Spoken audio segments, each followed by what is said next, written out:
รอยของความอร่อยทำอะไรเนาะปลาร้านี่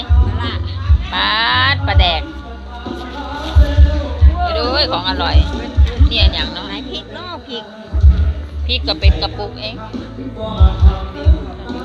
ดูซิเนี่ยเบื้องหลังของความอร่อย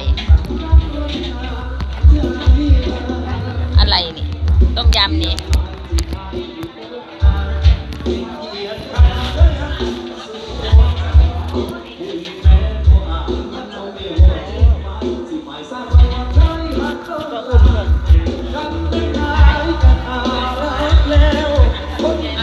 กินเยอะเดี๋ยวส่งมาให้แม่ดูฮะทานได้ยังคะมื้อไหนมื้อเย็นนี่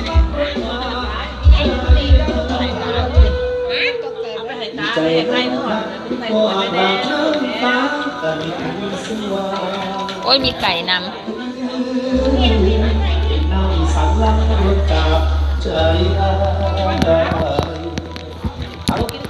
เดี๋ยวกินเดี๋ยวเก็บไปให้แม่ดูได้นี่ยิ้มเอาไว้นะ